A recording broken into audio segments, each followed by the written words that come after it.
pessoas, certo? Essa interação acaba nos modificando. A gente, de certa forma, deixa as nossas visões de mundo serem permeadas ou permearem o nosso objeto de estudo na sociologia, enquanto que nas ciências exatas e naturais, não. Em matemática, 2 mais 2 são 4, certo? E sempre vão ser 4. Nas ciências sociais, para utilizar esse objeto que eu citei para vocês aqui, que é a questão da prostituição, as coisas não vão ser tão objetivas assim. Por quê? Porque pode ser que alguns valores pessoais meus interfiram no conhecimento científico que eu estou produzindo. E isso vai acabar interferindo no resultado que eu vou atingir da minha pesquisa. Se eu deixo muito essas minhas pré-noções interferirem, eu posso comprometer o resultado do meu estudo. Digamos que eu seja de uma determinada religião que vê a prostituição de uma forma totalmente negativa. O que vai acontecer aí? Se eu deixo essas minhas pré-noções interferirem, eu vou deixar fazer com que o meu estudo não saia um estudo científico sobre a prostituição, mas que o meu estudo sirva somente para eu impor a minha visão religiosa sobre a prostituição. Nas ciências naturais, isso não acontece, certo? Porque não há essa interação de sentimentos, de visões de mundo, de valores que pode haver na sociologia. Então, Ernesto, estás dizendo que o pesquisador, segundo a visão do Durkheim, não pode deixar a sua visão de mundo interferir de forma nenhuma, que é possível conhecer de forma totalmente objetiva e neutra. Na visão do Emile Durkheim, sim. Mas só que hoje as ciências sociais, não só a sociologia, como a antropologia, a ciência política e várias outras ciências sociais, sabem que em alguma medida o pesquisador vai deixar influenciar-se ou vai influenciar o seu conhecimento por algum valor seu ou algum valor que ele adquiriu. O que eu estou dizendo é que nas ciências sociais, hoje, certo? Não considera-se a possibilidade de objetividade científica por completo, mas que o cientista social ele deve ao máximo buscar o conhecimento sem deixar que as suas visões de mundo interfiram sobre ele. Ao máximo. Isso não quer dizer que ele vai conseguir, em sua totalidade, fazer isso. Então, prosseguindo o contexto histórico do desenvolvimento da obra do Emile Durkheim, o que é que o Emile Durkheim tenta? Fazer uma ciência social neutra, livre de visões de mundo. Ele faz uma leitura conservadora da crise social do seu tempo, acreditando ser provocada pelo desregramento. Os valores morais eles vão ser muito importantes para a gente entender a obra do Emile Durkheim. Ele, diferente do Karl Marx, não percebe todas aquelas crises, aqueles problemas vivenciados pela sociedade naquele momento como resultado de questões econômicas. O desregramento que o Emile Durkheim fala aqui é um desregramento de valores morais. Ele acha que o problema da sociedade é um problema moral. As instituições sociais teriam perdido força e, com isso, teriam perdido controle sobre os indivíduos. Então, o problema da sociedade teria sido um problema moral e não um problema econômico. Então, as crises provocadas naquele momento seriam crises morais. Por isso, na obra dele, ele não utiliza a teoria das classes sociais, que é a teoria desenvolvida pelo Karl Marx. O Emile Durkheim vai falar muito de educação para a vida moral, de educação para uma sociedade que consiga se tornar uma sociedade ordenada, baseada em valores morais gerais para essa sociedade. A gente vai ver agora aqui só uma visão geral sobre as principais obras do Émile Durkheim. Então, uma das grandes obras do Émile Durkheim é a obra da divisão do trabalho social. Uma obra importantíssima em que ele vai comparar o modelo de funcionamento de uma sociedade pré-industrial com uma sociedade industrial.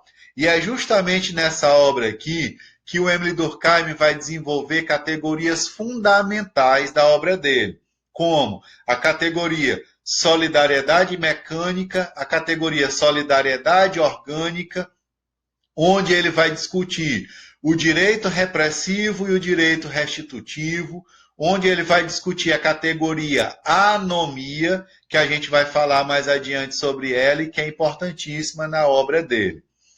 Uma grande obra do Émile Durkheim é a obra As Regras do Método Sociológico.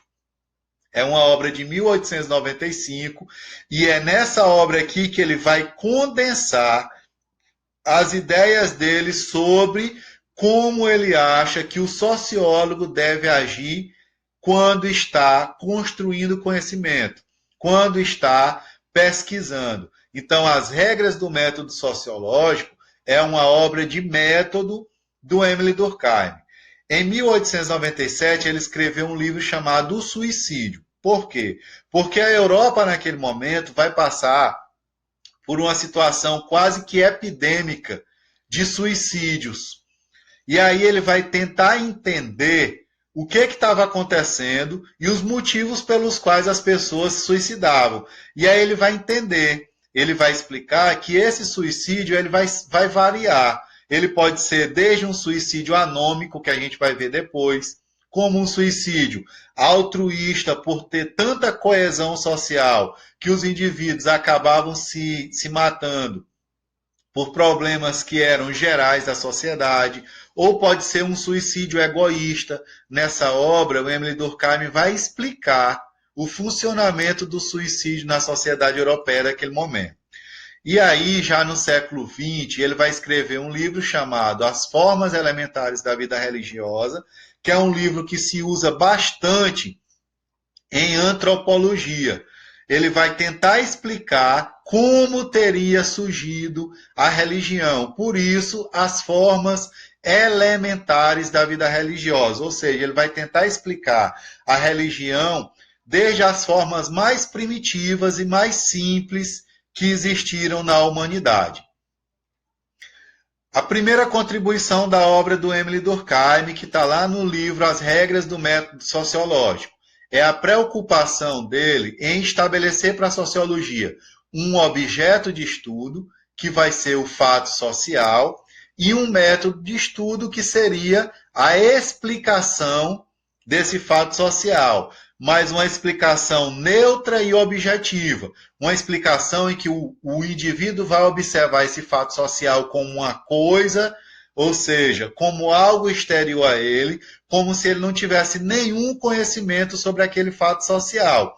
E aí essa explicação é uma explicação neutra, no sentido de que o indivíduo ele vai lá, o sociólogo ele vai lá explicar aquele fenômeno como ele é.